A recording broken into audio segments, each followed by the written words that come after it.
Кыргыз Республикасынын Юстиция министрлигинин дарегине Кыргызстан социалдык демократиялык партиясы саясий партиясын кайра каттоого келип түштү деген маалыматтарга карата айта турган болсок, бүгүнкү күнгө чейин аталган саясий партияны кайра каттоого байланышкан документтер министрликтин дарегине келип түшкөн жок. Ошол учурда 2030 жылдын 5-апрелинде министрликтин дарегине юридикалык жактарды, филиалдарды, өкүлчүлүктөрдү мамлекеттик каттоо жөнүндө Кыргыз Республикасынын мыйзамынын 18-беренесинин талаптарына ылайык белгиленген саясий партиянын жетекчиси, саясий кеңештин курамы жана жайгашкан жери өзгөргөндүгү тууралуу тиешелүү документтерди тиркөө менен 2019 жылдын 3-апрелинде болуп өткөн аталган саясий партиянын 18-съездинин жыйынтыгы боюнча кабарлама келип түшкөн. Ал документ Сагынбек Абдрахманов тарабынан кол коюлган.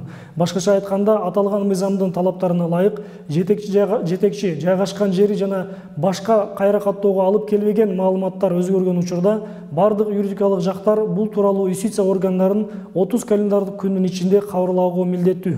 Бул учурда маалыматтар өзгөргөндүгү тууралуу Юстиция министрлигине жөнөтүлгөн кабарлама юридикалык жак үчүн милдет болуп саналса, ал эми Юстиция министрлиги үчүн билдирүү мүнөздү гана түзөт. Билдирүү мүнөз бул келип түшкөн документтердин тууралыгы жана ырастыгы боюнча юридикалык жоопкерчилик арыз ээсине жүктөлөт. Мындай учурда каттоочу орган кабарламаны кабыл алгандан тартып 7 иш күндүн ичинде тиешелүү маалыматтарды юридикалык жактардын мамлекеттик реестрине киргизет жана тиешелүү мамлекеттик органдарга билдирет. Ушул иш министрлик тарабынан аткарылды.